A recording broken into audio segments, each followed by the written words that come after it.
When you think of social media apps, you may think of Twitter, YouTube, Instagram, and more. Although some social media sites failed altogether and are more unknown to the general public.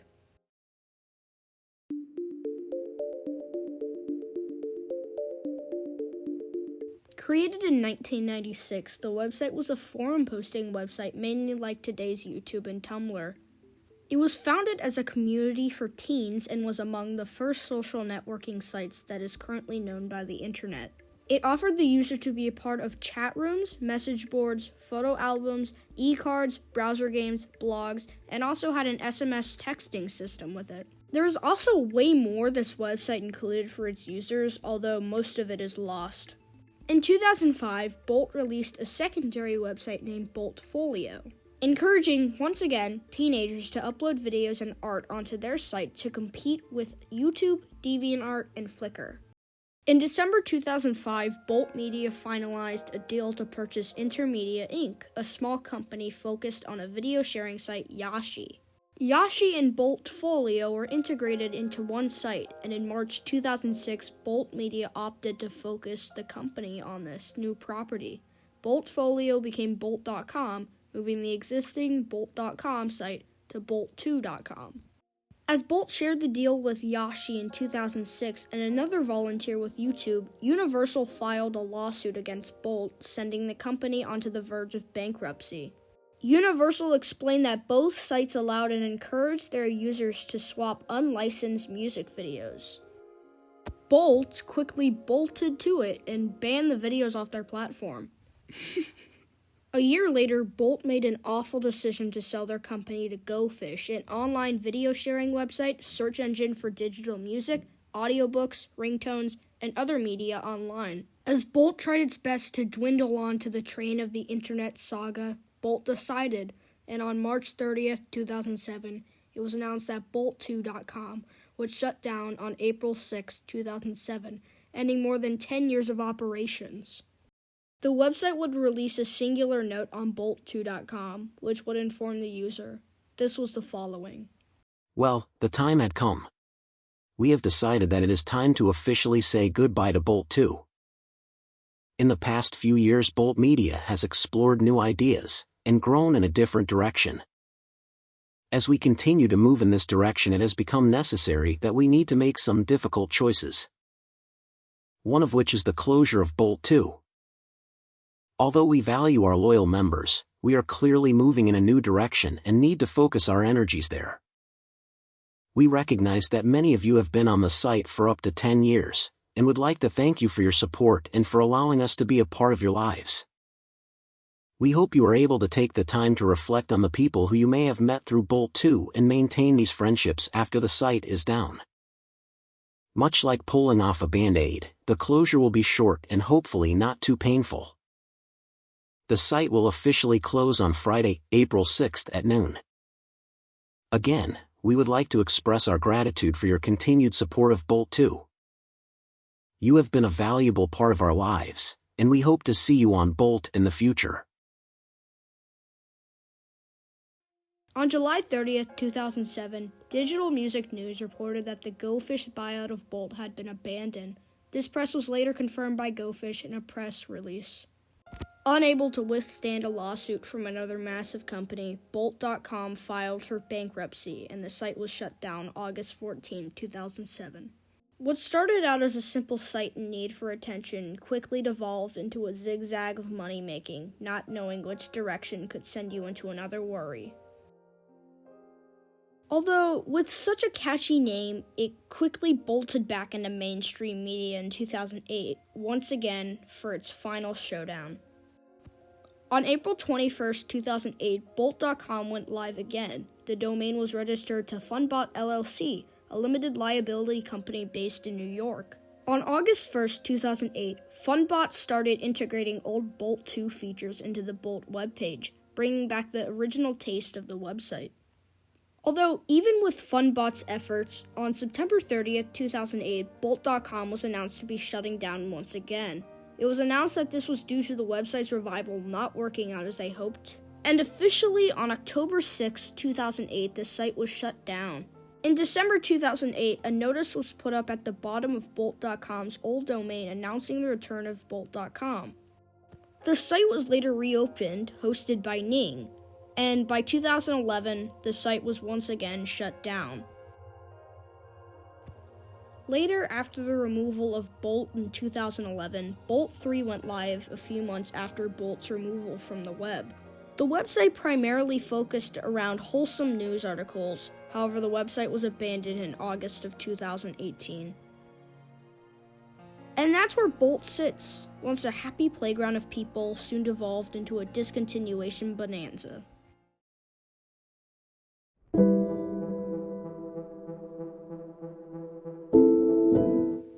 Friendster was an online social network game created by Jonathan Abrams in 2002. It was later launched in March 2003. Just in the first few months of Friendster's release onto the web, it garnered 3 million plus users. Friendster was one of the first sites at this time to reach 1 million members, although the numbers were small compared to other social media companies at the time. The name Friendster is a portmanteau of friend and Napster. Napster at the time was a controversial peer-to-peer file-sharing internet service that was launched in 1999. By 2000, Napster was practically a household name thanks to several high-profile lawsuits filed against it that year. The original Friendster site was founded in Mountain View, California, and was privately owned. Friendster was based on the Circle of Friends social network technique for networking individuals in virtual communities and demonstrates the small world phenomenon. Friendster was considered the top online social network service until around April 2004, when it was overtaken by MySpace in terms of page views.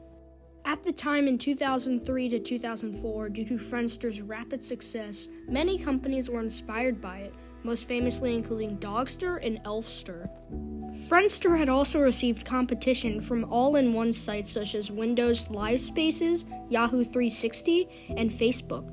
Google actually offered $30 million to buy out Friendster in 2003, but the offer was turned down. Friendster was then funded by Kleiner Perkins and Benchmark Capital in October 2003 with a reported valuation of $53 million. Friendster's decision to stay private instead of selling to Google in 2003 is considered one of the biggest blunders in Silicon Valley, the Associated Press claims. In April 2004, John Abrams was removed as CEO, and Tim Kugel took over as interim CEO. Kugel previously served as president and CEO at Yahoo. Scott Sasha later replaced Kugel in June 2004. Sasha left in May 2005 and was replaced by Tae Kwon. Tae Kwon was then succeeded by Kent Lindstrom, following a capitalization by Kleiner and Benchmark that valued Friendster at less than 5% of its 2003 valuation. By 2008, Friendster lost most of its community due to MySpace, Facebook, and new gaming consoles releasing. Although Friendster did reach new all-time highs, having 115 million registered users by 2008. The user count continued to grow in Asian countries. Beginning in 2009, North America began to see the rise of an exponential decline in the site's traffic. This led users to quit going on the website fully. After all the controversy over America receiving poor traffic on the site, it was finalized, and on December 9, 2009, it was announced that Friendster had been acquired for $26 million by an internet company based in Malaysia named MOL Global.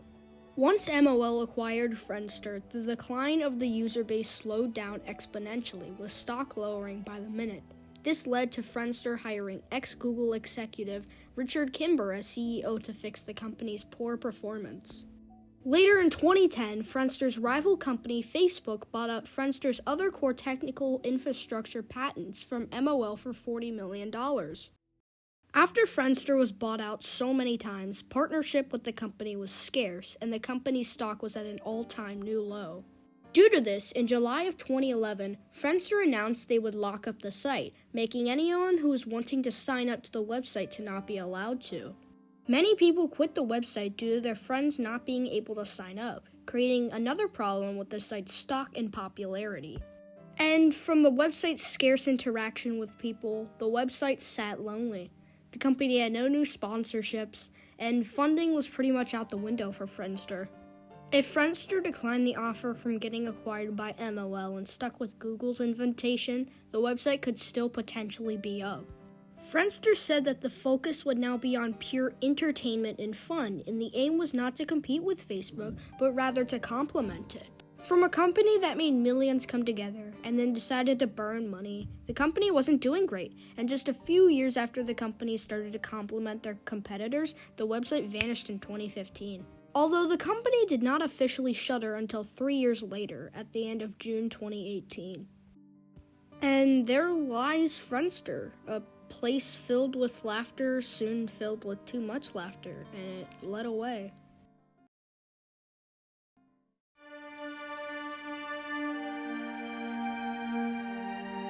In December 2002, ConnectU, a social networking site created by Harvard students Cameron Winklevoss, Tyler Winklevoss, and Divya Narendra, was released onto the web.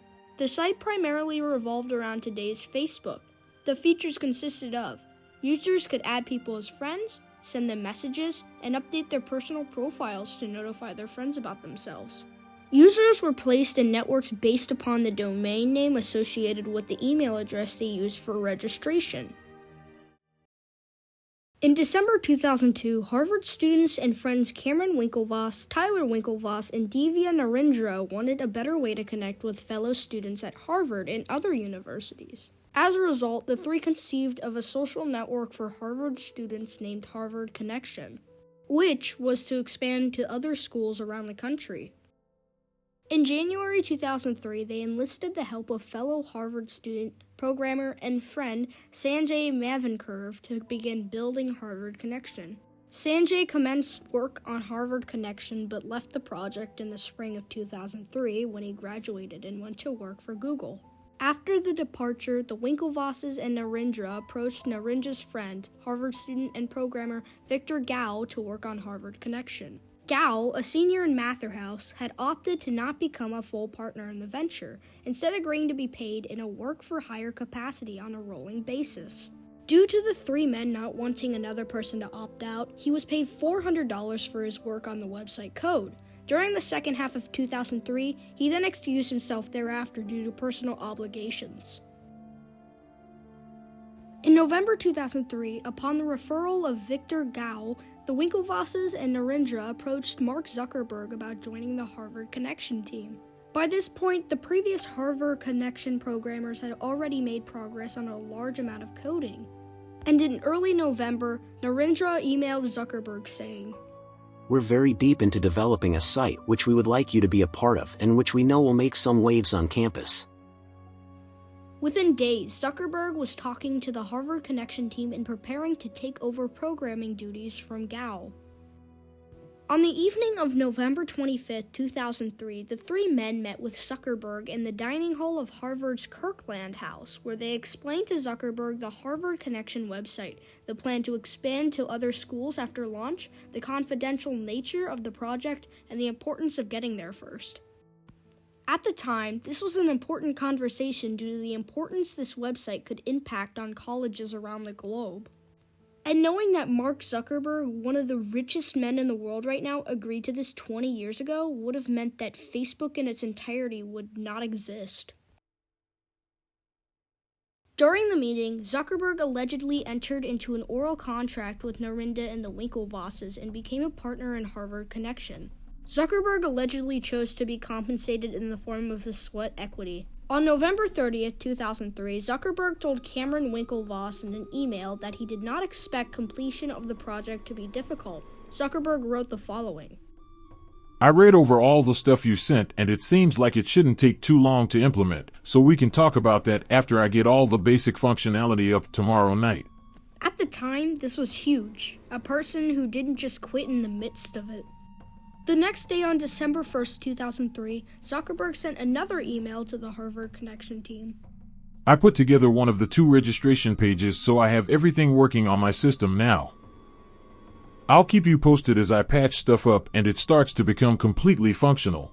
On December 4th, 2003, Zuckerberg writes again, "Sorry, I was unreachable tonight. I just got about 3 of your missed calls. I was working on a problem set." And on December 10, 2003, Zuckerberg writes once more. The week has been pretty busy thus far, so I haven't gotten a chance to do much work on the site or even think about it really. So I think it's probably best to postpone meeting until we have more to discuss. I'm also really busy tomorrow, so I don't think I'd be able to meet then anyway. On December 17, 2003, Zuckerberg met with the Winklevosses and Narendra in his dorm room, allegedly confirming his interest and assuring them that the site was almost complete. On the whiteboard in his room, Zuckerberg allegedly had scrawled multiple lines of code under the heading HarvardConnection, and this would be the only time they saw any of his work. On January 8, 2004, Zuckerberg emailed to say that he was completely swamped with work that week, but he had made some of the changes, and they seemed to be working great on his computer. He said that he could discuss the site starting the following Tuesday on January 13, 2004. On January 11, 2004, Zuckerberg registered the domain name thefacebook.com. On January 12, 2004, Zuckerberg emailed Eduardo Saverin saying that the site thefacebook.com was almost complete and that they could share and discuss marketing strategies. 2 days later, on January 14, 2004, Zuckerberg met again with the HarvardConnection team. He never mentioned registering the domain name thefacebook.com, nor a competing social networking site. Rather, he reported progress on HarvardConnection, told them he would continue to work on it, and then emailed the group later that week. On February 4, 2004, Zuckerberg launched thefacebook.com, a social network for Harvard students designed to expand to other schools around the country. On February 6, 2004, the Winklevosses and Narendra first learned of the Facebook.com while reading a press release in the Harvard student newspaper, the Harvard Crimson.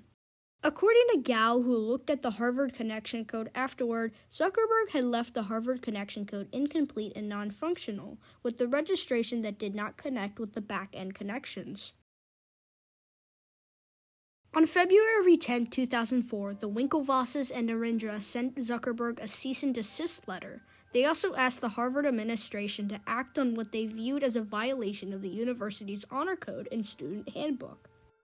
They lodged a complaint with the Harvard Administrative Board and University President Larry Summers, but both viewed the matter to be outside of the university's control, and they needed this problem to be an outside issue. Fun fact, the About section of the ConnectU website included this sentence, which was live on December 4, 2004. We've cycled through several programmers, even one who stole our ideas to create a competing site, without informing us of his intentions. Although, let's just stick before this was added. In 2004, ConnectU filed a lawsuit against Facebook alleging that creator Mark Zuckerberg had breached an oral contract to develop ConnectU and used their source code and idea to create the Facebook.com. The suit alleged that Zuckerberg had copied their idea and illegally used source code intended for the website he was hired to create. Facebook countersued in regard to Social Butterfly, a project put out by the Winklevoss Chang Group. It named among the defendants ConnectU, Cameron Winklevoss, Tyler Winklevoss, Divya Narendra, and Wayne Chang, founder of i2Hub. A settlement agreement for both cases was reached in February 2008, reportedly valued at $65 million. This included buying the domain name ConnectU.com and shutting it down.